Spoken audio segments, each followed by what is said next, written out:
Nagtatago ka pa sa loob at anong ginagawa mo? Bilisan mong buksan ang pinto. Inay, ako ang nagluluto para kay Xiaoki. Hindi mo ba narinig? Sigurado akong sinasadya mo yan. Gusto mo bang maubos ang nalalabi kong buto sa galit? Tapos makapag-asawa ka na. Ayusin mo nga yung tamad na yan at itulak mo na si Lola. Itong biyuda na ito, hayaan mo siyang tandaan ito habang buhay. Sino ba ako at nasaan ba ako? Anong ingay yan?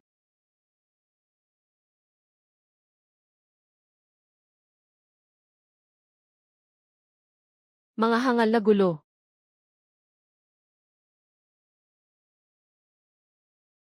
Ngayon lang kita sasakalin. Ay naku, mga tao. Ah. Tapos na. Nababaliw na talaga sa sama ng loob ang pabayang kapatid na pangalawa. Hindi ka pwedeng basta na lang manghimaso. Lola mo pa rin ako.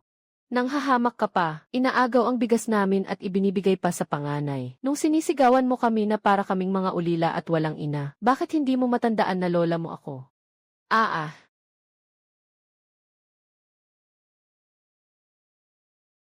Inay, tulungan mo ako.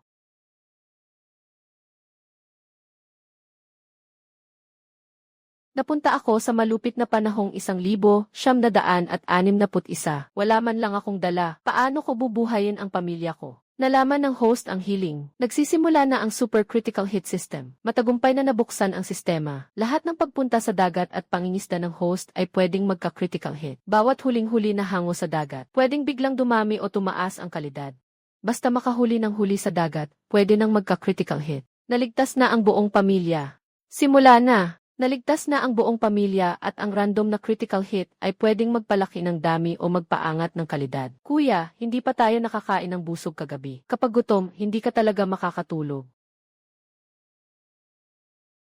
Wala na tayong bigas sa bahay. Lalabas ako para manghiram ng kaunting bigas kahit mapahiya pa ako. Para mapuno muna ang sikmura ninyo. Inay, sa bahay ka na lang. Mainam na manghuli ng dagat ngayon. Pero ang katawan mo, kahit tamaan ng hangin sa dagat, magkakasakit ka. Inay, huwag kang mag-alala. Bata pa ako at malakas ang katawan. Kunting sugat lang yan, walang big deal. Pupunta lang ako at babalik din agad. Kayo na lang ang manatili sa bahay at mag-ingat. Pagbalik ko, bubusugin ko kayo. Bago ako bumalik, huwag na huwag ninyong pagbubuksan ang kahit sinong dumating. Ngayong panahon ng paggalaw ng mga alimango, nakuha ko ang sistema. Kaya ko sigurong makakuha ng pangalan sa susunod. Dahil supercritical hit system ito. Siguradong may mailalabas itong magagandang huli. Subukan ko muna ito. Hindi ba ito lapu-lapu? Mukhang ang galing ng swerte ko. Sabi nila, sa paligid ng il madalas may mga alimango. Hindi ko alam kung totoo. Totoo nga. Hindi nagsisinungaling ang matandang sabi. Subukan nga natin ang lakas ng sistema. Binabati kita host, nakakuha ka ng malaking lapu-lapu. Random na tumaas ang dami. Pagkatapos ng critical hit, 4 na ulit ang dami. Ang lakas naman nito.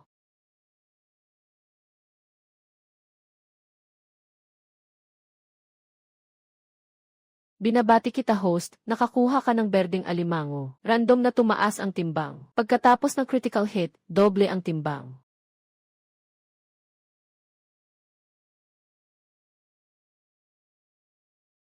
Aba, 3 o 4 na libra rin yan. Grabe, parang laban sa langit ang critical hit na to. Ang mga maliliit na isda at hipon na ayaw ng iba. Sa kamay ko, dodoble ang halaga.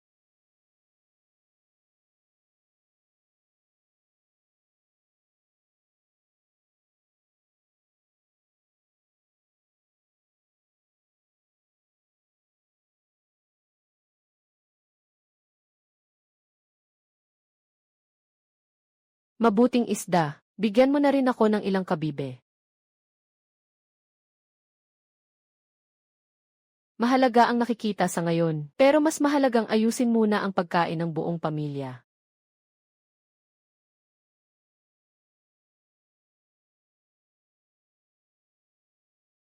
Dahan-dahan lang sa pagkain. Ngayon, kailangan nating kumain ng busog na busog. Ay, hindi rin pala pwede ng ganito. Katawan ni Xiaoki.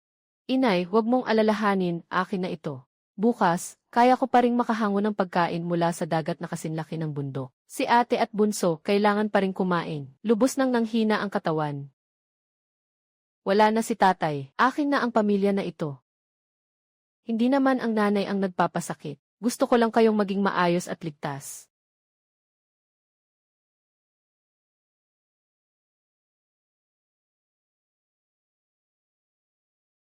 Bakit ang aga-aga? Maaga pa, pupunta muna ako sa dagat. Kailangan kong magdala ng kaunting huli para maipagpalit sa isda at lambat. Gumawa na lang ako ng sariling bangka. Mag-ingat ka sa daan. Umuwi ka agad. Huwag mong ipagpaliban ang ina mo. Ngayong araw, todo bigay tayo. Mga kasama, mukhang nalusutan na natin ang pugad ng kabibe. Mga alimangong tumutulak sa buhangin. May kabibe sa buhanging butas. Ito ay dekalidad na lamang dagat.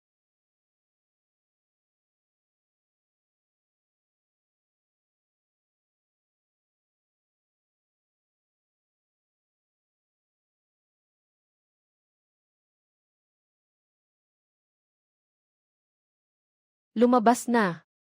Binabati ko ang may-ari sa pagkuha ng kabibe sa dagat. Lumalaking bigla ang dami. Pagkatapos ng biglang pag-atake, 10 ulit ang dami. Ayos. Ay, nakakapagod talaga ang panghuli nito kapag may isang supot na asin. Pag sinabuyan ng asin, kusa na silang lalabas. Bakit pa kailangan ng ganong kahirap? Binabati ko ang may-ari sa pagkuha ng kabibe sa dagat. Lumalaking bigla ang dami. Pagkatapos ng biglang pag-atake, 11 ulit ang dami. Lumalaking bigla ang dami. Pagkatapos ng biglang pag-atake, dumoble ang dami. Marami man ang alimango, pero sa panahong ito, kulang na kulang ang karne. Karaniwan, sinasabi, sa ilalim ng mga batuhan, may mga alimangong umaahon din. Tingnan mo nga.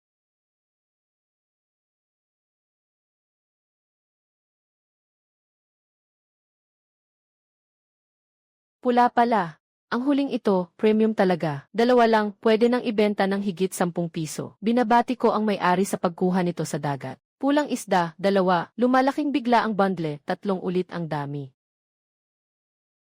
Ang ganda. Ha ha ha. Puro libreng kita ito.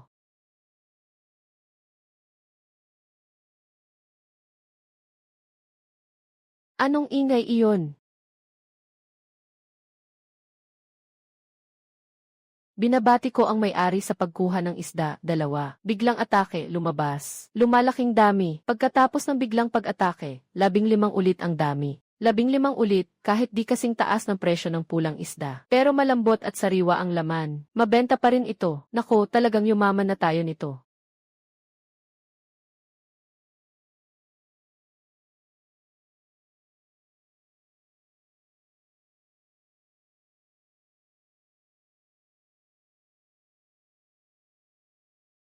Ang dami.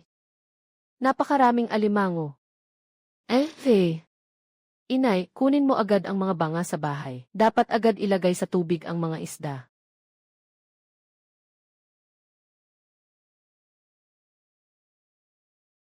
Ito, tansong palangga ng isda. Saan mo nakuha ang mga isdang ito? Inay, balak kong pumunta sa palengke. Ipagpapalit ko ang mga isdang ito sa asin at kung ano-ano pa. Pumunta sa palengke, delikado roon. Huwag kayong mag-alala, ibebenta ko lang ang pinakamahal na pulang isda. Ang iba, ititira ko na lang. Tayong pamilya na ang kakain.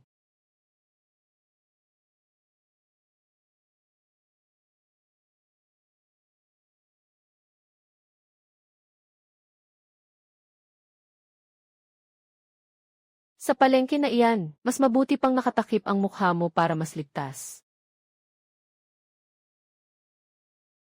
Binebenta na ang sariwang pulang isda. Buhay pa.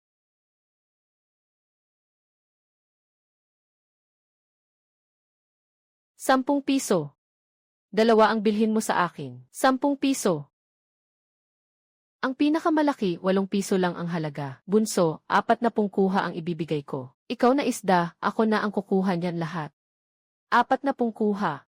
Sino ba yung taong yan, mukhang kusinero ng malaking kainan? 60 kuha sa mga dilata, kukunin ko lahat. Pambansang bigas at lokal na bigas, ikaw na ang pumili. 60 kuha, may kasama pang mamahaling bigas. Sobrang laki ng kita nito. Ako na ang bahala sa 70 dagdag 15 na pambansang bigas. Pare, kung hatiin natin itong 5 na lang. Ha, itong 5, akin na lahat. Kung gusto mong agawin, taasan mo ang alo. Ha ha ha.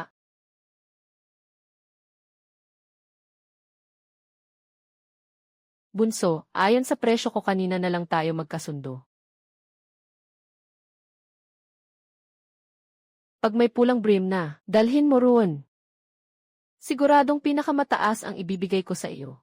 Ha ha ha, mukhang sa susunod, kailangan na talagang bumalik sa tunay na pangingisda. Ngayon meron na, kailangan kumilos agad at mag-ipon ng paninda. Benta. Matibay at hindi madaling masira ang klase ng linya na ito. Bagay na bagay sa pangingisda.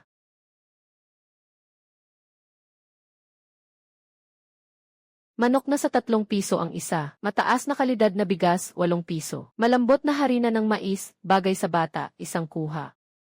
Boss, 10 gin ng mataas na kalidad na bigas. 10 gin ng harina ng mais, dagdagan mo pa ng 2 karayom. Kahoy na panggatong at asin. Panghuling 2 gin ng malalaking hipon. Pag nabenta, uwi na. Magkano? 1 sa 10. 1 kuha, 5. Kung kunin mo lahat nitong 2 gin, 10 kuha ang ibibigay ko. Kaya mo bang makabawi? Pwede. Bunso, kung gusto mong kumain ulit mamaya, hanapin mo ako. Bigyan kita ng diskwento. Tiyak na mabebenta pa ba ang tira? Ibebenta pa ba ang candy na iyon ng Big White Rabbit? Kaya ko yan, pero mataas ang presyo. Dapat totoo ang gusto mo. Pagkalipas ng 2 araw, bibigyan kita ng 5 gin ng buo. Pagdating ng oras, makikita natin. Baka magkaaberya, doon ka na lang dumiretso sa wasak na bahay sa kanang bahagi ng palengke. May maliit na daan sa gilid. Kung bibilisan mo ang takbo, tiyak na makakatakas ka. Ano nang problema roon? Wala namang kahina-hinalang tao. Akalain mo ba na dahil sa pagtitinda ko ng pagkaing dagat, nainggit ang kapwa ko? Mga bata, isa pang balik. Totoo, unang beses talaga. Hindi ko maintindihan kung ano ang ibig sabihin ninyong 3. Bakit ka pa nakikipag-usap sa kanya, boss? Ang punyetang yan, turuan mo nga ng leksyon at ihagis sa lupa. Tanungin mo kung saan ang bahay niya. Kung aatras pa siya, itapon na lang agad siya sa bukid. Hindi na kanya ang pakiramdam ng pagiging tao, magtinda pa ng isda. Ang isdang galing sa bahaging ito ng pamilihan, pinasiyahan na naming 3 magkakapatid. Mula ngayon, hindi ka na pwedeng pumunta rito para magbenta. Hihi! Ano nang sinabi ng batang yan? Sino nang pinagtatawanan mo? Hindi naman. May negosyo lang. Gusto kong makausap ang 3. Hahaha, negosyo raw. Anong negosyo? Yung pagkaing dagat nyo, sariling huli ba yan sa dagat? O binili lang sa iba? Siyempre, kami ang pumapalaot. Yung binili sa iba, kaunti lang ang kita. Mas malaki ang kita ng binili sa iba kaysa sariling huli. Tara, sa gilid tayo at magkape. Kukwentahin ko sa inyo. Ganito, ganito, ganito. Bunso, ang galing ng paraan mo. Sige, sumunod ka sa akin. Siguradong papakainin pa kita ng masasarap at maaanghang. Salamat sa pag-angat sa akin, Kuya Dadan. Pero sa bahay, nariyan pa ang nanay ko at mga nakababatang kapatid. Si Lanhua at si Xiaoyu. Hindi ako pwedeng umalis. Bakit? Natatakot ka ba? Ililipat ko ang buong pamilya mo sa bayan. Kami ang sasagot. Hindi pwede, dito sa baryo. Dito na lang sa Madibay itatakda ang puhunan sa pagkuha ng paninda. Masyadong malayo ang mga huling-huli sa dagat. Hindi pwedeng panatilihing sariwa sa biyahe. Kailangang si Kuya Dadan mismo ang magdala ng tao para mangolekta sa baryo. Ako ang pupunta para mangolekta, siguradong walang problema. Pero sa lakad na ito, kung kaunti lang ang makuhang paninda, pareho tayong lugi. Kung hindi mo nga mapatakbo kahit isang kalbaryo, ano pa ba? Sa loob ng kalahating buwan, ilan kaya ang madadala mo? Kalahating buwan lang. Hindi bababa sa 300 gin. Kung hindi ko magawa, babayaran ko agad kayo ng 50 yuan. Sabi na nga ba, deal na deal. Sa pagkakataong ito, pag-usapan natin ang malaking bentahan na ito. Sa susunod, hindi ka na mag-aalala kung may maisasapaw na makakain.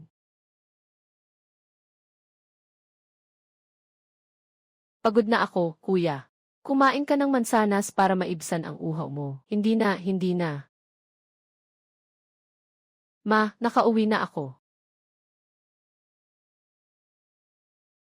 Ikaw na bata ka, bakit ka pa bumibili ng napakamamahaling bagay na iyan? Hindi mo ba gustong makapag-asawa ng maayos? Huwag kang mag-alala, ma. Hindi lang ako mag-aasawa. Magkakaanak pa ako ng 2 matabang batang lalaki. Araw-araw ay nakapaligid sila sa iyo.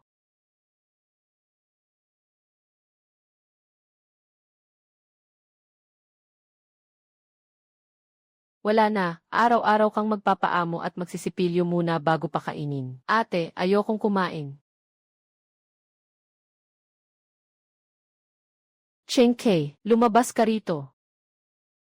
Siya ang ama ni Xiaoyan, ang ama ng magiging asawa niya. Cheng Kei, hanggang kailan mo pa kami idadamay sa pamilya ni Xiaoyan? Bilisan mo at putulin na ang kasunduan sa kasal ng pamilya namin at ni Xiaoyan. Hayaan mong magkaroon ng mabuting buhay si Xiaoyan. Kumpare, ano ba ang balak mo? Compare. Wala akong kinalaman sa amang tanga at hambog na yon. Cheng Qi, hindi ako. Kahit ang isang batugang gaya mo, wala kang ang alam. Siya ang tunay niyang ama. Ako lang ang magsasabing tapos na ang kasalang ito. Marupok ang puso ni Xiaoyan. Huwag mong ipagsiksikan ang sarili mo na para kang panangga sa palaso. Kasama mo lang ay ang kapalarang kumain ng lusaw na gulay. Kung may hiya ka pa ngayon, punitin mo na mismo sa harap namin ang kasulatan ng kasal. Sino ba talaga ang walang hiya? Ang kasalang ito ay desisyon ng mga ninuno, kasal na may pagsisisi. Ilabas mo ang pinagmulang angkan mo at personal na kausapin ang angkan namin. Hindi pa sapat ang lakas mo, Lu Zhengming. At si Xu Sheng, ano ba siyang klaseng tao? Xiaoyu. Alam ng nanay mo na may gusto ka kay Xiaoyan. Pero ang pamilya namin, hindi rin basta-basta na pwedeng apihin. Huwag kang magpaligoy-ligoy rito. Ngayon ang araw na ito. Kung hindi aatras, kailangan talagang umatras. Kapag may isa ka pang salitang hindi maayos, baka mamaya harapin natin sa hukuman ng ninuno ang tunay na usapan. Ang pamilya ninyo hindi talaga marunong makontento. Saan galing ang pambili ninyan? Baka may mali sa pinanggalingan ang mga ito, ha? Hindi wala talaga. Talagang wala. Lahat ng ito ay ipinadala ng mga kaibigan ni Xiaoyu. Ipinadala ng mga kaibigan. Ha, kayo ang mga dukha rito. May kakilala pang nagpadala ng buhay na pusit na puno ng malalaking isda at karne. Sino bang maniniwala sa inyo, mga dukha? Baka mahawa pa kayo ng kahirapan sa katawan. Ang bahay ninyo, parang tapos na ang bigas sa palayo, tapos may ipapadalang buhay na pusit pang ipapakain sa inyo. Mga kababayan, sama kayo sa akin at tingnan natin. Ngayon, kailangan talagang malinaw ang usaping ito. Tingnan ko kung sino ang mangahas. Hindi kayo pwedeng basta pumasok sa bahay ko. Kung hindi, magsusumbong kami sa punong baryo. Ang punong baryo nga ang maihawak sa kapitan ng nayon. Kampe, ang dalawang pamilya natin ay parang magkaaway na niligtas ang buhay sa isa't isa. May lumang pinagsamahan na rin ang mga ninuno natin. Hindi na kailangang umabot pa sa ganito. Xiaoyan, sabihin mo nga ang totoo. Hanggat may natitira ka pang hiya sa lumang utang na loob, sa amin walang kinatatakutan. Kahit magbenta pa kayo ng kaldero at bakal, kaya naming ibalik si Haiyan sa bahay. CJ, basta kayo ng pamilya Cheng ngayon, ay maglalabas ng dote na mas mataas kaysa sa pamilya Xu. Tatanggapin ko ang kasunduang pangkasal na ito. Pero anong ibinigay talaga ng pamilya Xu? Nakataas pa ang mga tenga ko, pakinggan ninyong mabuti. 1 kilo ng asukal, 3 kilo ng mataas na uri na bigas, at dagdag na 2 kilo ng harina na mais. Hindi namin kailangan ng ganyan karami. Kahit walang asukal, pwede na. Ang pamangkin kong babae, kahit makalipas pa ng 4 o 5 taon, kaya niyang magpakasal. Nga pala, sabi nga nila, mas maliit, mas magaling. Pwede ko pang bawasan ng kalahating kilo ang bigas. Cheng Qi, kung wala kang kaya, huwag kang umangal at umupo lang dyan. Kung ako ang masusunod kay Xiaoyan, ipapakasal ko rin siya kay Xu Sheng. Harapin mo nga ang katotohanan, Cheng Qi. Si Xiaoyan, pwede lang maging akin. Ang babaeng ito, kumakapit pa rin ang loob kay Cheng Qi. Pag nakita ko na siyang naiuwi sa bahay, tingnan natin kung paano kita tuturuan ng maayos. Ang walang hiyang taong ito. Para lang sa kapirasong basurang iyan, ipinagbibili mo pati pamangkin mong babae. Lu Zhengming, kinain na ng aso ang konsensya mo. Tiate, ikaw. Ginagawa ko ito para lang magkaroon ng magandang buhay ang pamangkin ko. Ikaw na kawawang nilalang, huwag kang maghanap ng dahilan. Bilis, makipaghiwalay ka na. Maghintay ka na lang na tumandang binata habang buhay. Hindi ba't mas mataas ang dote na inilabas ko kaysa kay Xu Sheng? Ibibigay mo na lang sa akin si Xiaoyan. Ha. Sige, ako ang bahala. Basta ang dote mo ay mas mataas kaysa sa akin. Si Xiaoyan, ibibigay ko na sa iyo. Kaya mo bang magpasya para kay Lu Zhengming? Tio Lu, wala ka bang reklamo? Kung wala, ibig sabihin ay sang-ayon ka sa akin. Mga kasama, saksi kayong lahat dito. Kung may magsisi, putol ang usapan.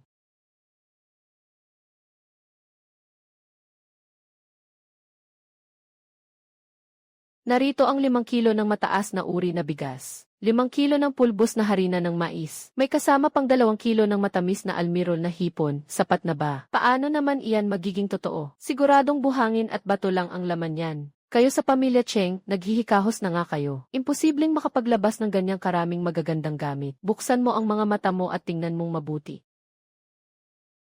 Totoo ba? Lahat ay totoo. Su Sheng, kita mo ba ang gulong ginawa mo? Nakatingin ang lahat dito. Inilabas na ni Cheng Qi ang lahat. Kung gusto ninyo, pwede pang magdagdag ang pamilya Xu. Luo Zhengming. Huwag kang masyadong lumalagpas sa linya. Akala mo ba ang pamangkin mo ay diamante at perlas? Na para bang ang dot niya ay sulit na sulit para sa inyo? Wala ka ng hiya, nagpupumilit ka pang umangat ang ilong. Gusto mo pa akong gawing tampulan ng sisi. Pangarap lang iyan. Kung hindi ninyo kaya bayaran ang dote, sabihin ninyo hindi ninyo kaya. Huwag nang magkunwaring malaki ang pera. Akala ko dati, napakalakas talaga ni Xu Sheng. Mukhang ganito lang pala ang pinaputok niya. Ha ha ha. Sino ba ang matapang natatawa sa akin? Ikaw, nakatigil ka na lang sa bahay at nagkakalat ng gulo sa madibay. Kung hindi, sino pa ang gagawa sa iyo na parang ulam lang? Cheng Qi, huwag kang mayabang. Ang mga dala mo, halatang galing sa madudungis na paraan. Kapag nahuli kitang naglalaro ng patay-patayan, ako ang mauunang magsumbong sa iyo. Enye, ha ha ha. Xiaoqi, kita mo na ngayon ang sitwasyon. Wala rin akong magagawa kundi pumayag. Son. Ngayon, maayos na rin ang lagay ng pamilya mo. Dali na, pag-usapan na natin sa loob. Ang kasal ng 2 bata. Ay, pasok na po kayo. Lanhua, mabilis, magpainit ka ng tubig. Iyo, inom po kayo ng tubig. Son. Noong una, nangako ang pamilya Xu na ibibigay nila ang 24 na pirasong handog na pamamanhikan. Hindi pwedeng kulang ni isang piraso. Mahalaga ang kasal ng mga bata. Dapat kumpleto ang handog. Hindi pwedeng magtipid sa mga gamit na ito. Iyan nga ang sinabi ni Kuya Luo. Ang hindi ko lang alam, gaano karami ba ang gusto mong side dishes. Sa buong buhay ng tao, iisang malaking pangyayari lang ito. Kung masyadong kuripot, pagkalabas nito, hindi ba katatawanan ka lang? Mas marami, mas maganda ang handog.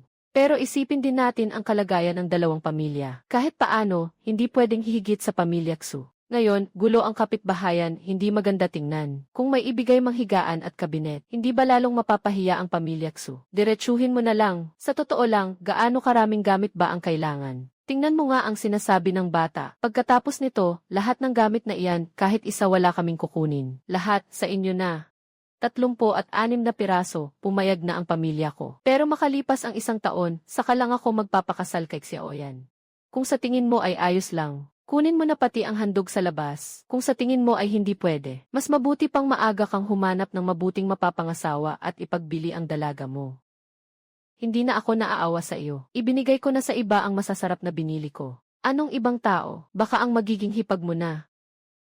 Xiaoqi ang nag-ambag ng 36. Kahit papaano, 200 yuan ang panimula. Sa kalagayan natin ngayon, saan pa natin hugutin ang ganun kalaking halaga? Huwag kang mag-alala. Kung sinabi kong kaya kong tuparin, at saka may 1 taon pa naman. 200 sa loob ng 1 taon. Hindi ba gaanong mahirap iyan?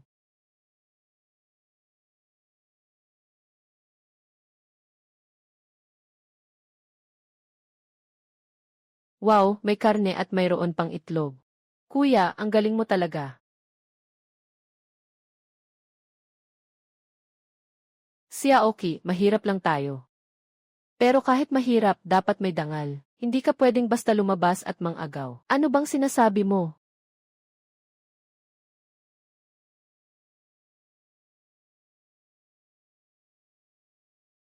Lahat ng ito galing sa bentahan ko ng isda. Kain lang po kayo ng may kumpiyansa.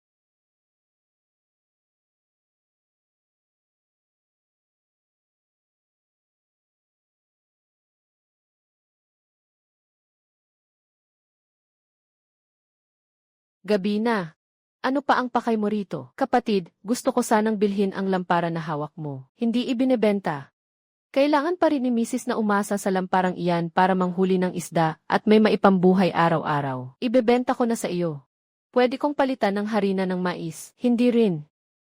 Ang harina ng mais, makakain din naman iyan ng ilang araw lang. Kung maiiwan sa amin ang lampara, palagi pa rin tayong may isda. Sino ba sa panahong ito ang mga ngahas magbiro gamit ang pampaluwag sa buhay? Kung may hawak akong paraang na makakapagpakabusog sa iyo sa masarap na pagkalantak ng harina ng mais. Sige nga, ano ba ang paraan mo?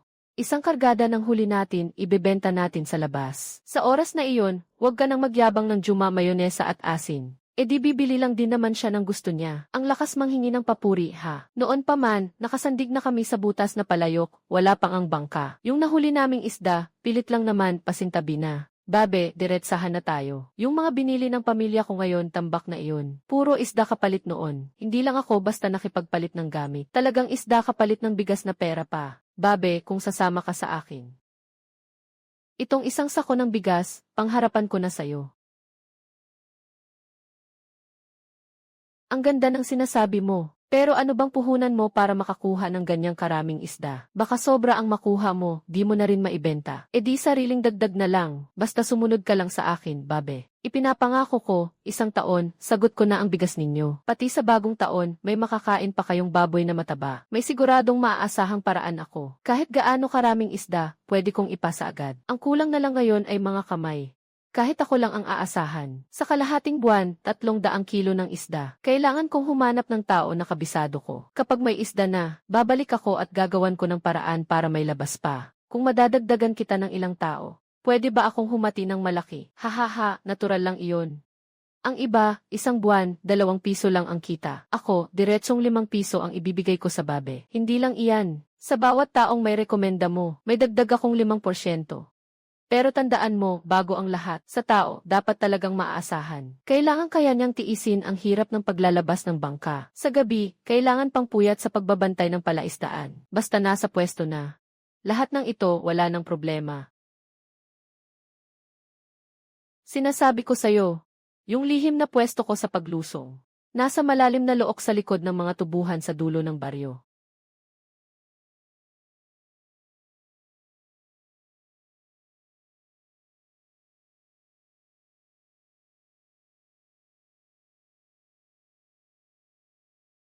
Ang mga tao, dinala ko na. Talagang maaasahan. Babe, diretsahan na tayo. Si Wang Kui, may sakit sa baga. Si Jengying naman, pilay at mahina ang tuhod. Hindi sila kailangan ng production team. Kung ayaw mo, palalayasin ko na silang dalawa ngayon din. Wala namang masama kahit kaunting pagdududa. Sa trabahong ito, hindi na kailangan magpakahirap pa. Babe, ito ang bayad ko sa pagrekomenda. Narinig ko, nagkasundo ka na kagabi sa pamilyang Luo tungkol sa babaeng iyon. Gusto mo bang ako na muna ang mag-asikaso? Para pagdating ng araw, hindi ka na mangapa sa butas. Hindi na kailangan. Ha ha ha. Ang mga babae sa Madibay, grabe kong umasta, parang mga asong ulol. Basta sundin mo lang ang sinabi ko. Sa katapusan ng buwan, ni piso, hindi ka mabibitin. Ibigay mo muna ang sahod ngayong buwan. Kung hindi ako kampante. Ikaw na babae ka, Wang Kui, anong kabaliwan ang pinagsasabi mo dyan? Kung ayaw mong magtrabaho, umalis ka na ngayon din. Akala mo ba may magtatago pa sayo? Pati si Chenki, na ibigay na sayo ang bigas. Humihingi ako ng maaga ng 1 buwang sahod at bayad sa tubig. Ano bang masama roon? Bigas ko iyon para sa babe. Regalo iyon ng taong may dalang palayok na ipinambayad. Wala ka pang ambag, ang kapal na ng mukha mong humingi. Anong halaga ang maibibigay mo sa akin? Kung gusto mong magtrabaho, sige. Kung ayaw mo, umalis ka agad. Sa bentahan ko, kailanman hindi ako kapos sa tao. Kung gusto mong magreklamo, timbangin mo muna ng malinaw. Sino ba talaga ang tinalikuran mo? Ang production team na nakakabusog sayo? O si Chenki na pwede kang buhayin? Ay nako. Hindi ko naman sinabing ayaw kong magtrabaho. Talagang napakabata ng ugali ngayon. Makinig kayong lahat, ang mahuhuling isda ay dapat agad. Ilagay sa timbang may lamang tubig. Bawal itong iwanang tuyo. Sinubukan ko na ito kagabi. Doon lang gumagana ang system kapag nakababad ang isda sa tubig. Dapat dumaan sa kamay ko para gumana ang supercritical hit system. Kapag inilagay nyo sa tuyong basket, mawawala ng silbi ang system.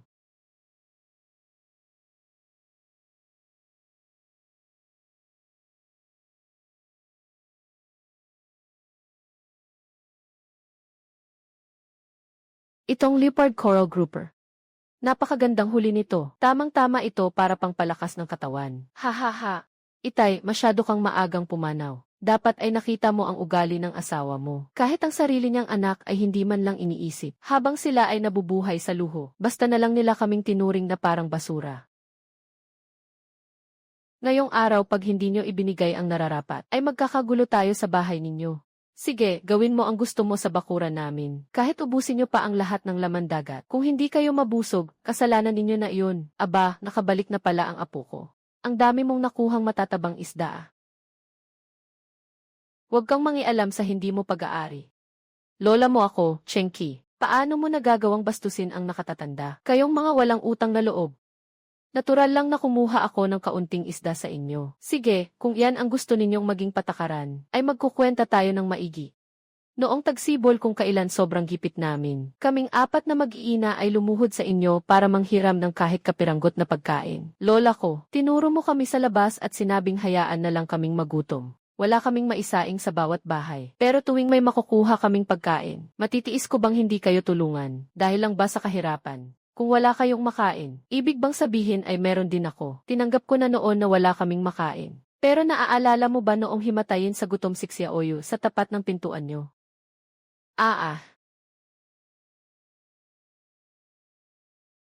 Ikaw mismo ang nagsalita sa amin noon na itaboy nyo kami palabas, at baka madumihan pa ang lupa nyo. Iyon ay dahil sa galit ko lang noon. Sabi nila, ang baho ng pamilya ay hindi dapat ilabas para hindi mapagtawanan ng ibang tao. Pero ngayong araw, hindi na ako mahihiya. Kailangan makita ng lahat kung gaano kasama ang ugali ng lola kong ito sa likuran ng lahat. Chenki, ano ba talaga ang balak mo? Kung ayaw mong malaman ng iba, huwag kang gagawa ng masama. Ang sarili mong kasalanan ay dapat mong panindigan. Noong buhay pa ang tatay ko, kami ang pinakamaraming trabahong ginagawa sa pamilya. Ang puntos namin ang pinakamataas sa buong pamilya. Pero pagdating ng oras ng kainan, pamilya ni na Tiyo at pangatlong tiyo ay laging busog sa kasarapang pagkain. Kaming mag-iina naman kahit pwesto sa mesa, ay hindi man lang mabigyan.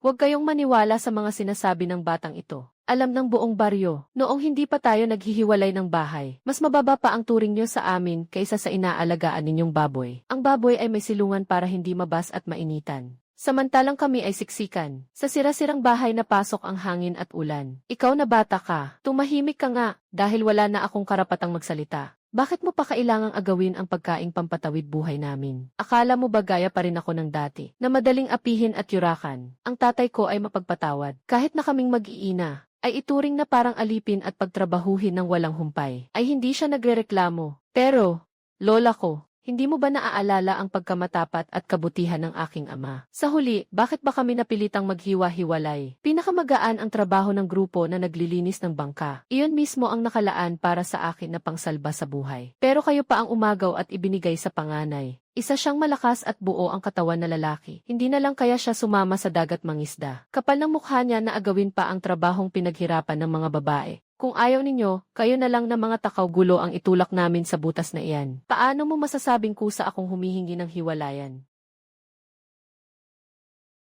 Bilis, ay, sobra-sobra na talaga.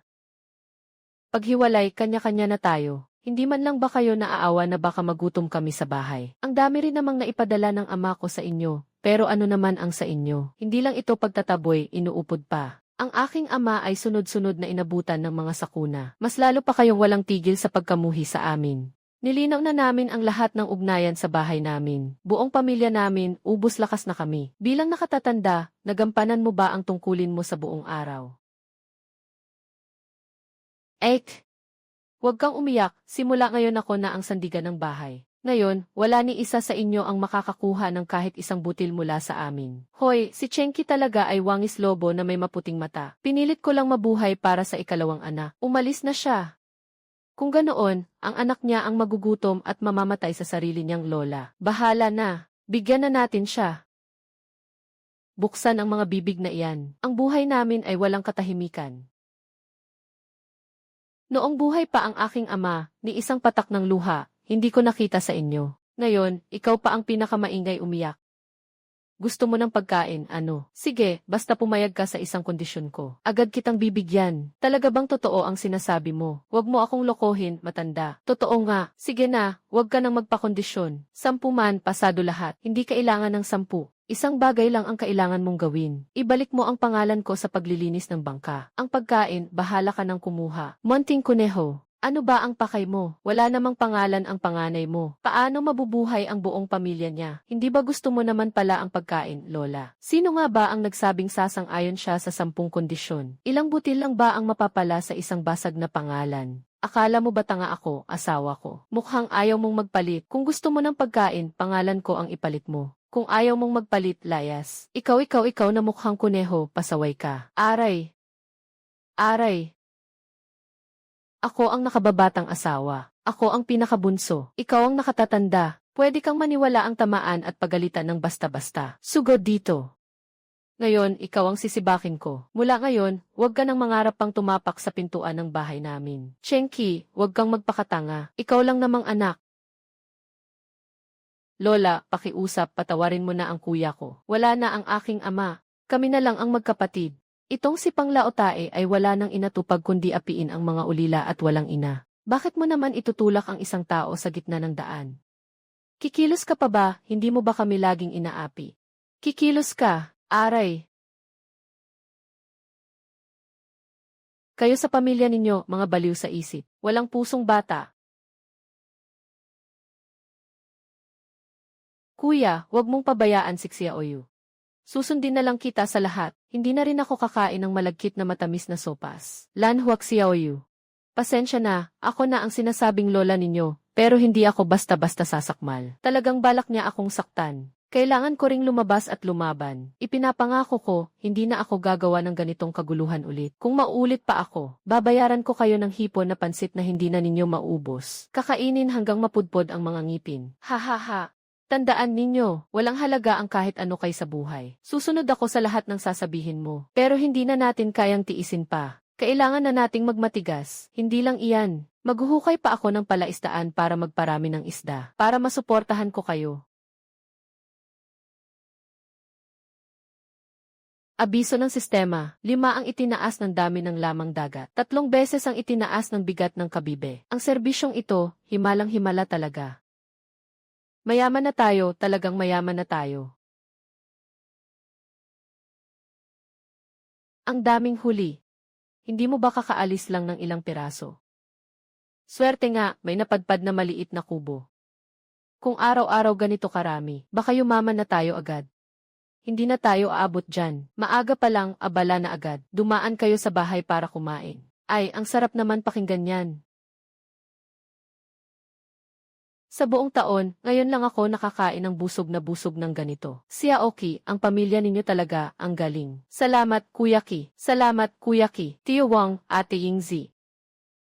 Hindi naman ako kumakain ng libre sa bahay namin. Pagkatapos ninyong kumain, tulungan ninyo akong maghukay ng palaisdaan. Walang problema, pasanin na namin yan.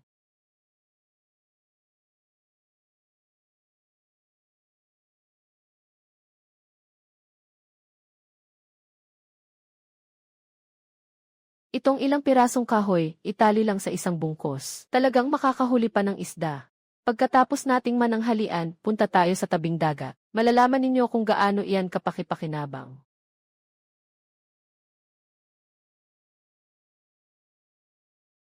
Ha! Hi! Ang bait ko talaga. Kaunting kahoy lang at piraso ng tela, makakahuli na ng ganito karaming isda. Isang tangkay ng isdang kawayan, 2 piraso agad, hahaha. Grabe, ang lakas. Ako rin, gusto kong mangisda. Kung wala lang sana itong nakatakip, hindi sana ako mahihirapang magpaliwanag sa kanila. Siya Oyan, pakinggan mo ako sa paliwanag. Noon, lagi akong iniinis ni Chenki. Kaya ko nasabi ang mga bagay na iyon. Maniwala ka sa akin. Totoo ang nararamdaman ko para sa iyo.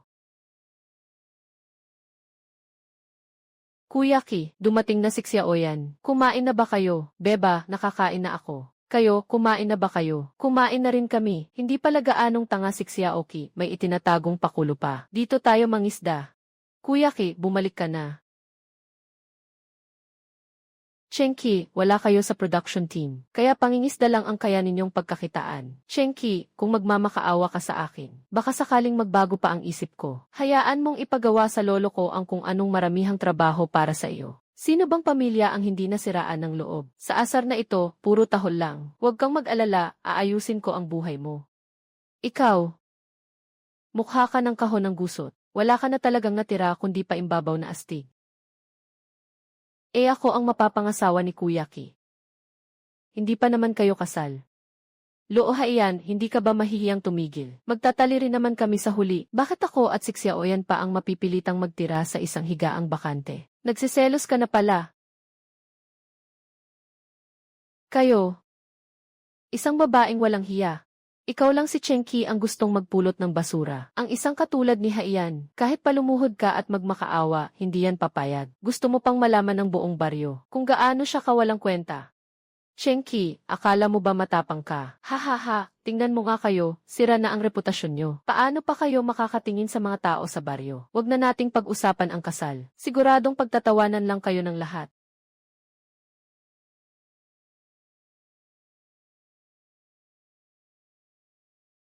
Ang kapal ng mukha mong manakit. Ngayong araw, tuturuan kita kung paano magpakatao.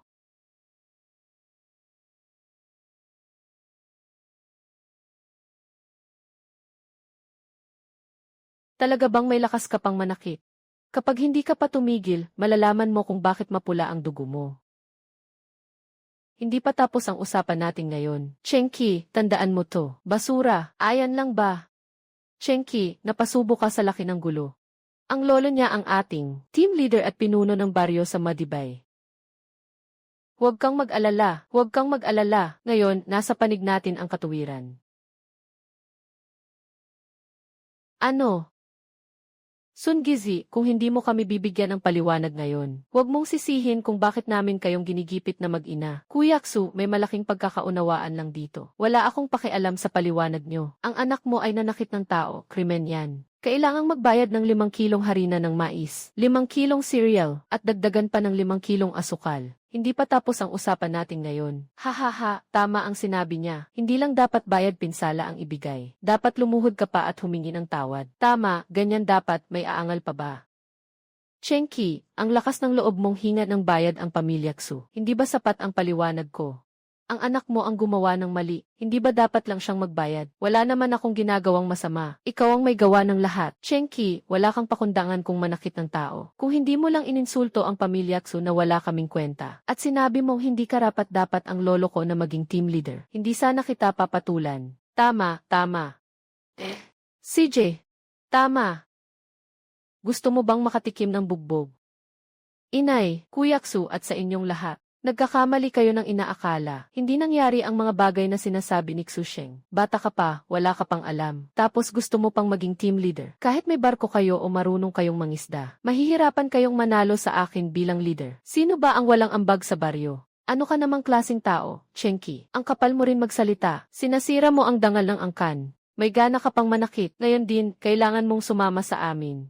Sige, pumunta tayo sa clan leader para malinawan ang lahat. Kung sino talaga ang nangunguna sa gulo, o kung nanakit ba ako ng walang dahilan. Kung hindi kayang magdesisyon ng clan leader, pupunta ako sa bayan. Kung sa bayan ay walang aksyon, diretso na ako sa county. Ikaw ang nanakit ng tao, tapos ikaw pa ang may ganang magreklamo.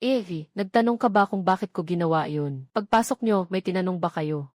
Pagpasok nyo, ang tingin nyo agad ay sa pagkain namin. Alam namin na nangungulila ka sa anak mo. Pero ang iba, aakalain na nagnanakaw ka. Ang yabang mo, mahirap lang kayo. Sa tingin mo ba kailangan ko ang maliit na pagkain nyo? Sige, ipaliwanag mo ngayon kung bakit ka nanakit. Hindi mo masabi ng diretsyo. Ngayon pa lang, tapos na tayo. Bago ako magsalita, may itatanong muna ako sa inyo, mga kasama. Si Xiaoyan ba, hindi ba siya ang mapapangasawa ko? Hahaha, Cheng Xin, tumahimik ka. Xu Tianqi, itong kasal na ito, inaamin mo ba o hindi? Ano kinalaman ng problema ninyo sa anak ko? Hindi talaga gusto ng anak ko si Luo Haiyan. Hahaha. Mukhang wala kang ang alam sa pamilya mo. Ano bang kalokohan ang ginawa mo ngayon, Kuya Da? Ano sabi mo?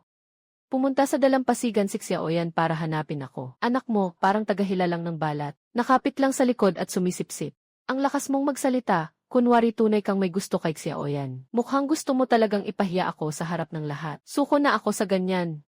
Kayo sa pamilyang Xu, kitang-kita na. Marami sa matatandang marunong sa tama. Bakit napunta sa pagiging sungit ni Xusheng ang lahat? Ang pinagtatalunan natin ngayon ay pananakit. Ikaw ang nanakit, ikaw ang may kasalanan. Sa harap ko pa talaga, sinadya ni Xusheng na sirain ang pangalan ko bilang lalaki na ikakasal. Kung ikaw ang nasa akin, pinaparatangan ang iyong manugang ng kung ano-anong masasamang sabi-sabi. Kaya mo bang lunukin ang galit na ito? Basta may nasabi lang siya ng pabigla-bigla. Ilang salita lang naman, at ikaw naman, nananakit ka. Ilang salita lang naman, kung ikakalat sa buong baryo na ang manugang mo ay nakipagkita sa ibang lalaki sa silid. Mukhang hindi mo lang basta lang iniinda, kundi kaya mo pang magpatunog ng gong at tambol para magdiwang. Tumigil ka. Mali ang ginawa mo, mali talaga. Huwag ka nang magpalusot pa. Ano na lang ang iisipin ng buong baryo tungkol sa pamilya Xu? Kahit totoo man ang sinasabi mo, hindi tama na murahin mo ang tatay ko. Kuya ng team, paano natin isusuma ang utang na ito? Lunod ba ang utak mo? Hinahanap niya ang gulo at gusto pang magpapogi. Gusto pang maghakot ng suporta at magmukhang biktima. Pero huwag siyang gumawa ng napakalaking dahilan. Puro hangin ka. Iyon ang lolo ko. Paano ko magagawang gawing pambutas ang matanda? Pwede kaming lahat maging saksi. Ikaw ang nagkakalat ng kasinungalingan. Pwede rin akong tumestigo. Ay!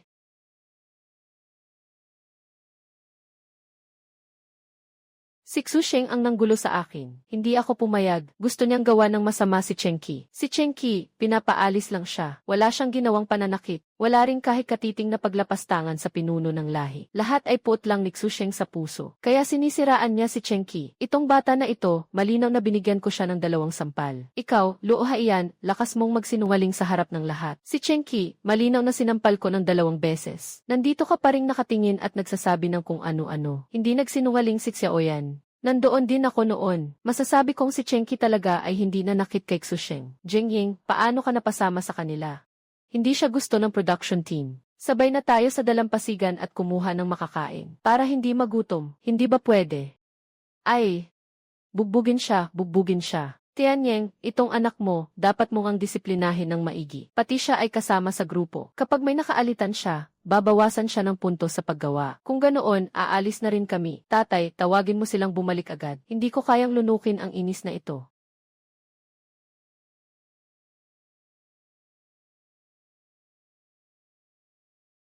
Ikaw na. Basura yang mga gamit, hindi pa sapat na nakakahiya. Gusto mo pang magpakita ng mukha. Lumayas ka rito. Maraming salamat kina Xiaoyan at Ate Yingzi. Pero masyadong sarado ang isip ni Xu Sheng na iyan. Mas mabuti pang ilabas na lang natin ang lahat ng ito ngayon. Wala akong alam. Uwi na muna ako para magluto. Magluto ka na lang at saka ka bumalik. Sandali. Cheng Dalod. May pinagdaraanan din ako. Nasa panganganak ang asawa ko. Gawin mong kaaway si Xu Sheng. Kaya kailangan ko siyang paalisin bago pa niya ako saktan. Naunawaan ko ang hirap ni Wang Tingzi. Pero may sasabihin ako sa iyo. Kung tutulungan mo ako, baka gantihan ka ni Xu Sheng. Pero kung hindi mo tinulungan si Xu Sheng ngayon, balang araw sisingilin ka rin niya.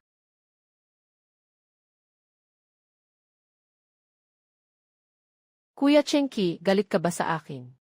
Pupunta ako sa tabing dagat para hanapin ka. Hindi mo man lang ako pinapansin. Galit ka ba sa akin dahil maliit lang ang kaibahan namin ni Xu Sheng sa usapang kasal? Isa akong malaking lalaki. Paano ko naman papansinin ang mga ganyan? Hindi kita itinakwil. Hindi mo naman ako tinatanggihan kahit mahirap kami. Sobrang naantig ako.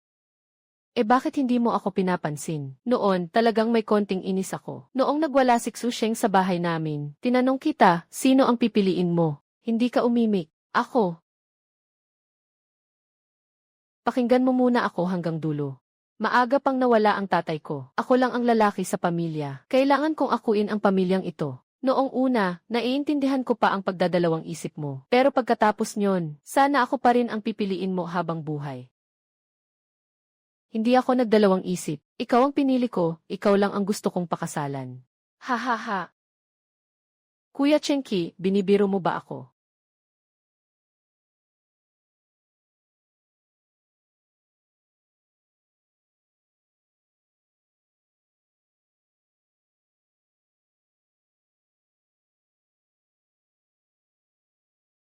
Mga kapatid, may lakad ang ilang tindahan ngayon. Talagang hindi tumatanggap ng bisita. Bilisan ninyong umalis.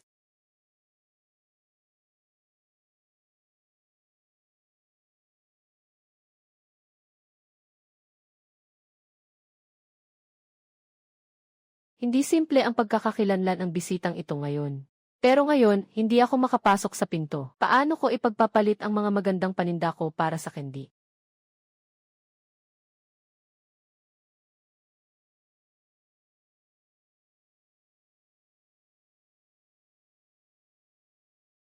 Salbahe, ligtas na tayo. Talagang leopard coral grouper pala. Ito yung uri na kahit mga veteranong mangingisda, bihira makatsamba. Saktong-sakto at may malaking tao sa loob na pwedeng pagserbisyuhan. Kuya, kukunin ko na ang 200 leopard coral grouper at 60 hipon. Tiyo, gusto mo ba itong mga maliliit? Kunin mo na, kunin mo na. Ang mga tumutubo sa maruming kanal na ito, wala ang gustong pumansin. Kahit libre na nga, walang kukuha. Pero ang panauhing nasa loob, makakain ito. Kung hindi naman ganito, ako na mismo ang magluluto para matikman ninyo. Kung hindi masarap, mula ngayon, hindi ko na babanggitin pa. Ay, dalhin mo siya roon sa kabila. Sige na. Ay, nandito ka lang pala.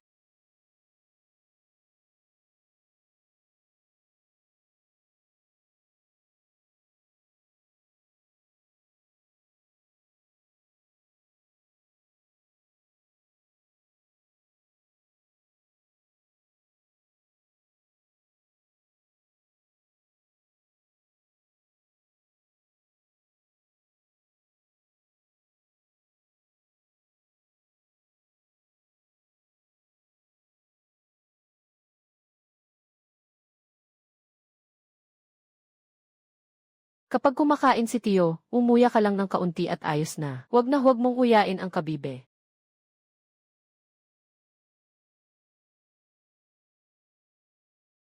Ang sirang gawang ito, mukhang masama pa ang amoy. Tingnan ko nga kung gaano ito kahirap kainin.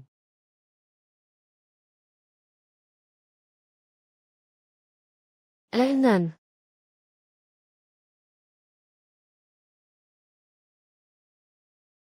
Ang sarap, grabe, sobrang sarap pa.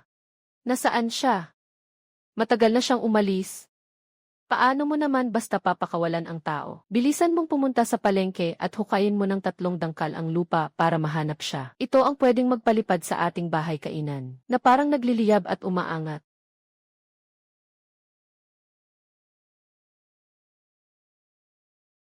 Ay naku! Sa hinaharap, gusto mo pa ring mag-asawa. Paano naging ganito kagulo? Hehe, isang ngiti. Pasok ka muna at magsalita.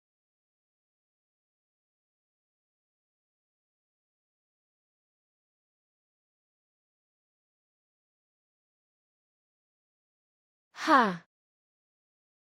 Cheng Kei. Sabihin mo nga ang totoo. Saan ba talaga galing ang mga iyan? Huwag kang matakot. Sa totoo lang, ang nahuli kong isda ay leopard coral grouper. Sa mga matataas na tao, sa 2 huli lang, naibenta ko agad ng 200 piso. Grabe, ang laki ng kita sa isda. 200 piso, sa ipon mo lang sa pamanage ng bahay, sakto na yan. Kailangan mo lang makatagpo ng marunong tumingin sa paninda, at hindi pwedeng gamitin yan sa pamanage ng bahay. Ay ano nang balak mo? May plano na ako. Bibili ako ng malaking bangka. Kapag may bangka na, saka pa tayo mas kikita. Mga araw na ito, puro trabaho lang. Nakalimutan ko ng dalawin ng maayos ang mga biyenan ko. Ngayong may oras, daan na rin tayo roon. Hayan, bilisan mo at magsorry ka na. Puntahan mo si Xusheng at magbayad ka na lang, ha?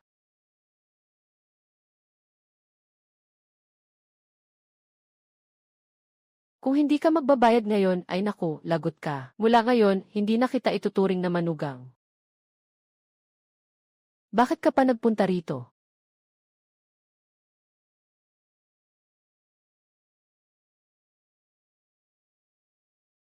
Dati sana ay pagdalaw sa mga biyenan. Pero malas, hindi pa panahon.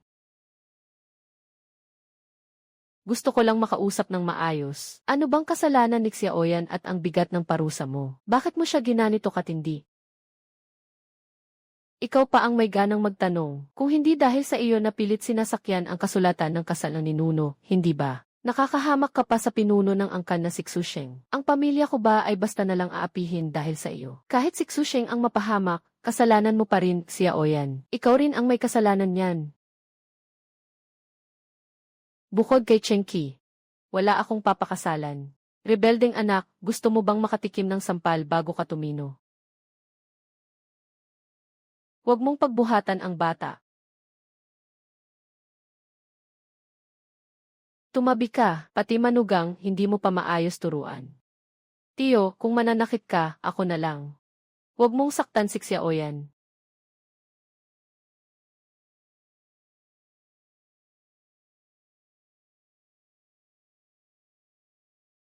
Si Xiaoyan ang mapapangasawa ko.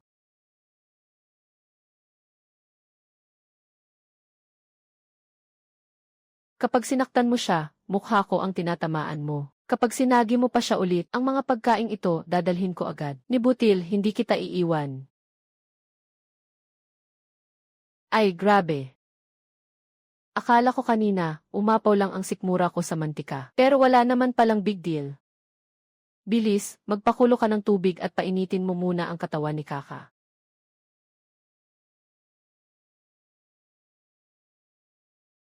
Ganun pala ang ibig sabihin ni Tio Luo. Hindi na kailangang si Xiaoyan pa ang magpunta at humingi ng tawad kay Xusheng.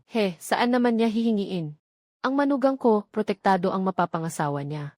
Ayos yan, para talagang tama at makatarungan. Sang-ayon ako sa sinabi mo. Sige, mapapanatag na ako. Pero malinaw kong sasabihin ngayon pa lang. Kilala akong may ugaling dikit ang tingin. Si Xiaoyan ang babae ko. Kung may magtangkang sumingit, babasagin ko talaga ang mukha niya. Hindi ako aatras, kahit kanino pa.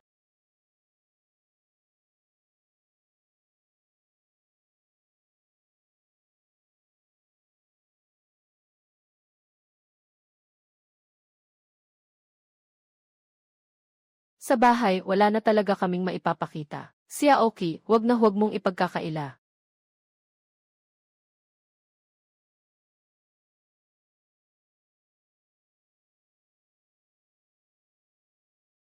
Ang kabutihang yan, parang uling na ipinadala sa gitna ng nyebe. Habang buhay kong tatandaan. Ate, maupo ka po.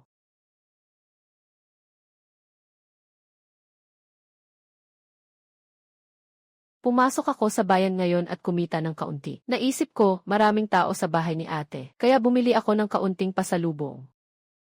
Mga kapatid, halina kayo. Halina!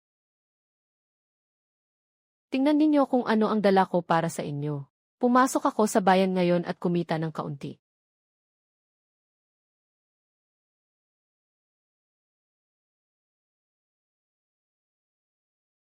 Siya okay, tingnan mo nga.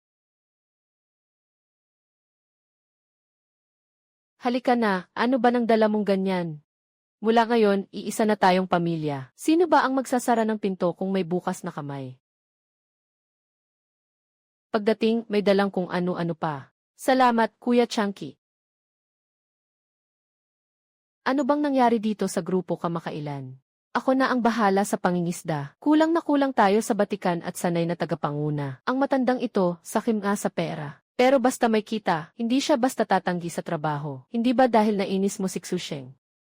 Kaya kanya pinupuntirya.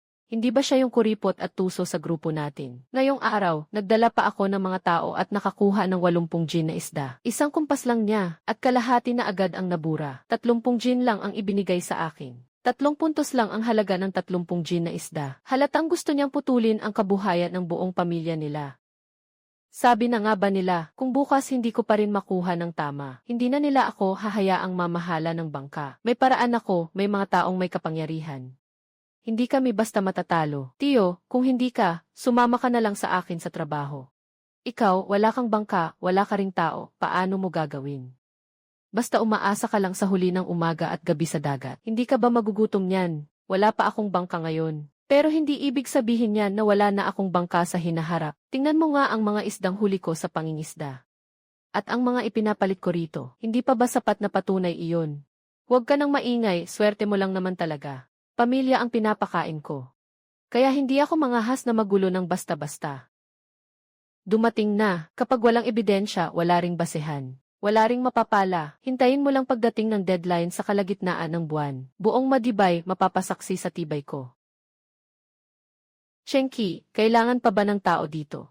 Sabi ng tatay ko, hindi na siya pwedeng sumama sa bangka. Ipapadala raw siya para bantayan ang bukid. Malinaw na si Xusheng ang may pakana sa likod nito. Dahil lang sa paglabas ni Jengying para magpatunay para sa akin. Sa tingin ng tatay ko, hindi ito kapani-paniwala. Pero basta maibigay mo ang sahod, tiyak na darating siya. Sige, kung kailan ka man dumating pwede. Sheng, bata ka pa. May gusto rin akong sabihin sa iyo. Sa araw, hindi na ako pwedeng dumating. Ayaw ng asawa ko. Pero maaga o gabing-gabi, pwede pa rin akong pumunta. Hindi dahil ayaw ng pamilya mo. Malinaw na natatakot silang gantihan sila ni Xusheng. Maraming tao sa bayan, magulo ang mga mata. Kaya hindi siya mangahas na sumulpot. Wang Kui, ano ba ang ibig mong sabihin? Mahirap nang ang bigyan ka ng trabaho, tapos mamimili ka pa. Huwag kang nakatayo riyan at nagsasalita na parang walang pinagkakaabalahan. Ikaw lang ang busog, buong pamilya mo naman ang gutom. Pwede bang ganun din ako? Pwede, pero may usapan tayo muna. Buong maghapon kang pumupunta rito. Sa katapusan ng buwan, 2, kung bukas hindi ka dumating, ₱1 lang ang sahod mo. Hindi ba pwedeng dumating na lang ako ng mas maaga at mas madalas? Huwag mong kaltasan ang sahod ko. May batas ang bansa, may patakaran ang pamilya. Wang Wen, kung hindi ka kontento, edi humanap ka ng mas gusto mo. Marami nang nangyari kamakailan. Para mapanatag kayo, sa buwang ito, mauna ko nang ibibigay sa inyo ang sahod. Yingzi, ito na ang ₱2 mo, Wang Wen. Isa lang ito.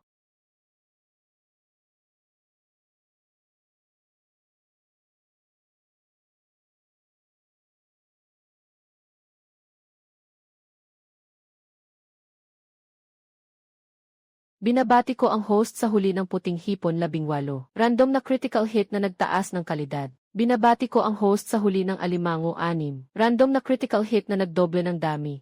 Binabati ang may-ari na nagpaandar ng critical hit. May gantimpala na. Binabati kita na ipunta ng hostess ang 100 na katinang isda. Nararating na ang kailangan para sa pag-upgrade ng sistema. Simulan na ang pag-upgrade ng sistema. Maaga man o huli, ma-upgrade din. Talagang sa ganitong pagkakataon pa. Kung masyadong matagal ang pag-upgrade, paano na ang malaking order ko na 300 kati?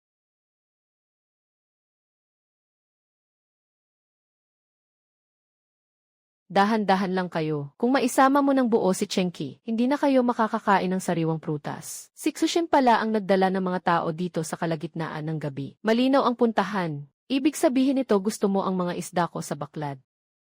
Ha? Ano naman iyon? Naku,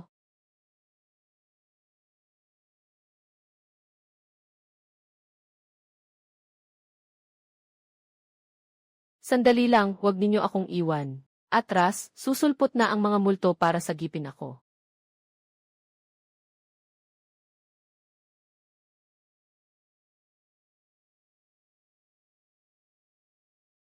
Huwag. Ako ang may kasalanan, alam ko nang mali ako. Hindi na ako magkakamali. Kuya! Ay naku! Suwangkay, tumaba na ang loob mo. Naglalakas loob kang pumunta sa baklad ko. Chenki, ikaw ba si Chenki? Alice, umuwi ka at hanapin mo ang tatay mo. Kung hindi mo ako bibigyan ng paliwanag ngayon, gigibain ko ang bahay ninyo.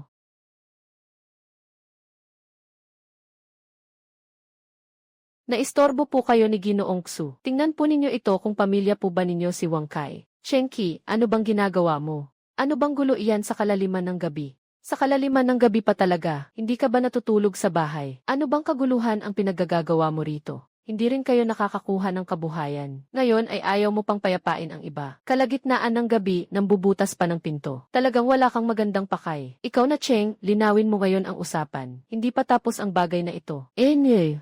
Ha ha ha.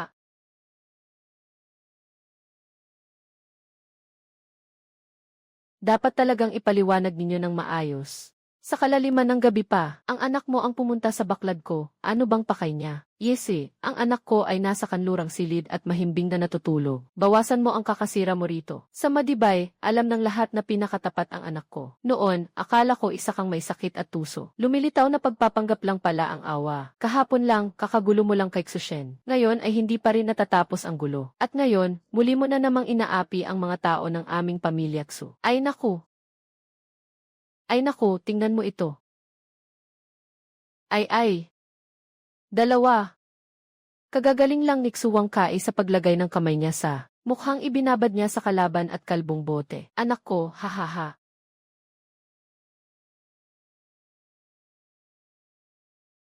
Tatay, wala po ako. Xuwang Kai. Sa harap ng tatay mo. Sabihin mo sa akin ang totoo. Bitbit ang kalaban at kalbong bote. Ano ba talaga ang pakay mo sa baklad ko? Anak, lakasan mo pa ang loob mo at sabihin mo. Kung si Chenki na payat na iyon ang nanakit sa iyo, bubugbugin ko rin siya hanggang mamatay. Huwag kang matakot, Wang Kai. Kung bumagsak man ang langit, may tatay kang sasalo para sa iyo. Su Wang Kai, ginagamit ka lang nila.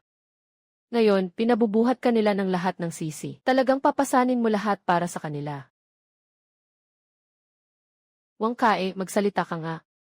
Sino ba talaga ang nanakit sa iyo? Hindi siya palalagpasin ang tatay mo. Tatay, hindi po ako nakahawak sa kalaban at kalbong bote. Si Xusheng po. Si Xusheng ang nag-utos sa akin na pumunta sa baklad ni Cheng Ji. Sabi niya, gawin iyon habang gabi na at wala ng tao. Kunin mo lahat ng isda niya. Ay naku, sobra na ang sama ng loob ko. Nga naman, gaano ba kalaki ang sama ng loob ng isang bata? Diretsong attack. Ngayon nga susugod ka sa palaisdaan, bukas naman. Bukas ba susugod ka na naman sa kaldero ng mga tao? Sinasabi pa nila na nasa bahay lang ang anak ko. Ako mismo ang nakakita. Si Wang Kai ang madalas mong utusan, di ba? Araw-araw mo pang pinapapunta ang anak ko para umakyat ng puno at manguha ng itlog ng ibon. Ngayon gusto mo pang hugasan ang responsibilidad. At pati ang anak ko ang itutulak mo pa sa ilog. Wala kang ang maipakita sa pinto. Su Tianqiu, anong kaputahan ang pinagsasasabi mo? Malinaw na ang pamilya ni Xu Wangsheng ang may masamang balak. Wala naman kaming kasalanan sa pamilya ni Wang Kai at Chenki. Bakit pa kami pupunta sa palaisdaan? Ang anak mo nga kakagaling lang makipag-away kay Chenki. Iyon noon. Ngayon, iba na. Ang anak mo mismo ang gumawa niyan.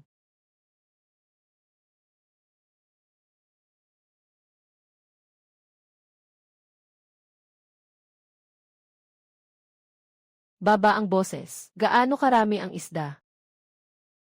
Agad nating natuklasan. Wala ni isa. Sinasabi ko sa inyo, anong silbi ng ingayan ninyong dalawang pamilya? At ang mga sumama sa kanila, ha? Magdamag na sabay-sabay na kumilos. Ngayon, lahat tiklop na parang pagong. Sino pa ang mabilis magsalita? May mga kasama pa akong siksusan at siksuo ang dangdang. Halika.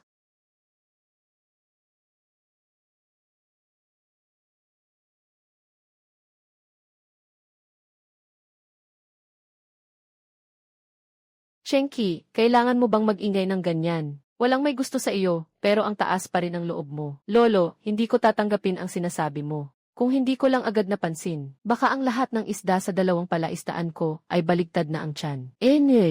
Napakagaling mo talagang umarte bago lumabas. Una, wag munang pag-usapan ang tama at mali. Ako muna ang kaawaan mo, kawawang ako nung. Sige, ikaw ang tama. Sige nga, sabihin mo kung gaano kalaki ang nawala mong isda. Walang nangyari sa isda. Kung walang nangyari sa isda, wala ka rin namang nalugi. Pakinggan mo ako sandali, tapos na ang usapang ito. Lolo, nakatatanda ka na. Ginagalang kita. Pero kung ganyan ang sasabihin mo, may naisip na ako. Ano ang balak mong gawin? Wala namang nalugi. Baka gusto mo pang pagbayarin ang pamilya mo. Sa sitwasyon ngayon, kahit bayaran pa o hindi, sinasabi ko nang tapos na. Pero may punto ka rin naman. Lolo, kung hindi mo sasabihin ng maayos, aabot na ako sa barangay. Alaynan. Pati ang sesame green beans, ang lakas ng loob na mang-api. Akala mo ba libre lang kung mang-utos? Kung ngayong gabi maubos ang isda ko, kung hindi, hindi naman sa iyo ang isda. Wala nga.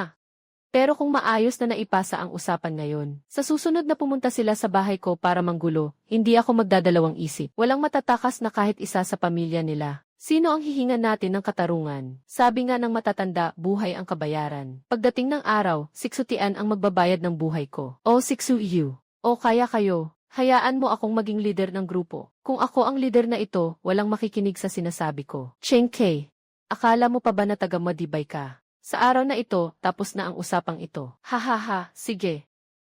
Kapag sinabi iyan ng lolo, gumagaan na ang loob ko. Bukas ng maaga, pupunta ako sa bayan para humingi ng katarungan sa mga gao. Hindi ako naniniwalang walang mapaglalabanan sa mundong ito. Ilang taon na rin ang lumipas. Walang malaking gulo sa Madibay. Hindi rin pwedeng dahil lang sa iyo ay masira ang samahan ng buong baryo. Subukan mo na lang kung makakapunta ka bukas sa bayan. Subukan mo lang. Bukas, hindi ka na makakapunta. E di, ilang araw na lang. Sakto, may mga kaibigan akong darating makalipas ang ilang araw. Marami sila.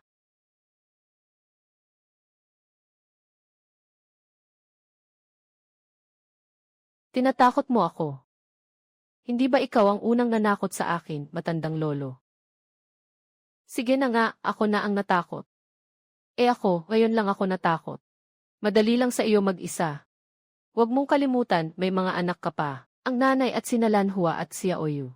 Kung gusto mong maging patas ngayon, mas mabuti pa kaysa sa buong pamilya namin ay apihin ninyo. Ay, ano bang gusto mong mangyari? Mahal, hindi naman natin ginulo ang huli niyang isda, bakit tayo ang pagbubuntunan? Hayaan mo siyang magsumbong. Isara mo na ang bibig mo, alam mo ba kung ano? Ikaw mismo ang magsabi, ano ba ang gusto mo para masiyahan ka? Isaayos natin ito. Madali, maliit na bagay. Bawat pamilya ninyo, magbayad sa akin ng 100 gin ng isda. Tapos humingi kayo ng tawad sa harap ng lahat. Lalo na siya. Noong nakaraan, siya ang sumira sa aking pangalan bilang dalaga. Kailangan niya ring humingi ng tawad sa akin at kay Xiaoyan. Bakit hindi mo kunin ang 100 gin? Ha ha ha. Sabi ng matandang lolo, babayaran niya ako. Kung sa tingin ninyo ay inaagaw ko ito. Ganoon na nga, ang 100 gin, gusto mo bang ikamatay nila? Bawasan mo naman, kung hindi, pumunta ka na lang sa pulis. 80 gin, hindi pwedeng mas mababa pa. Ano bang klaseng kondisyon iyan? Hindi dapat ganyan ang kondisyon. 40 gin bawat pamilya. Pero ang 40 gin na iyan, hatiin mo sa loob ng 1 buwan at ibigay sa iyo. Araw-araw, 2 gin. Hindi pwede, dapat maibigay sa loob ng 10 araw. 4 na gin araw-araw, kung hindi, magwawala ako. CJ, 10 araw kung 10 araw. Kung may kulang na kahit 2 gin, pagdating ng oras, hindi na kita masasalba. Matandang lolo, nakalimutan mo ba na may isa ka pang hiling? Lumapit ka rito. Kayong 5. Lumuhod kayo at magbayad kay Chenki, hindi ba? Kung kikilalanin mo pa ako bilang ninong mo, ay lumuhod kayo at magbayad ng maayos, hindi ba? Makinig kayo sa ninong ninyo, kung hindi, ngayong gabi huwag na kayong umuwi.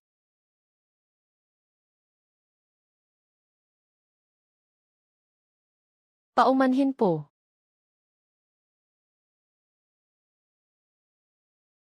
Dahan-dahan lang. Tungkol naman sa sinira mo ang pangalan ko bilang dalaga noon. Chenki, huwag kang magpalaki ng ulo. Pakinggan mo nga, Ginoong Xu. Ano ba ang pinagsasasabi niya? Tingnan mo nga, matandang lolo, ganyan talaga ang ugali ni Xu Sheng. Ay, baka mamaya ang fish pond ko pa ang maubos. Maubos? Hindi pa nga ako nakakauwi, nagkakaproblema na agad. Kung sakaling may mangyari pa sa fish pond ko sa hinaharap, sigurado, ang 5 nilang iyon ang may gawa. Napaurong siksunyan siya sa takot. Cheng King, gusto mo bang mapahiya? Ngayong araw, ang usaping ito ay pakikipagbati ng aking Cheng. Huwag, tumigil ka.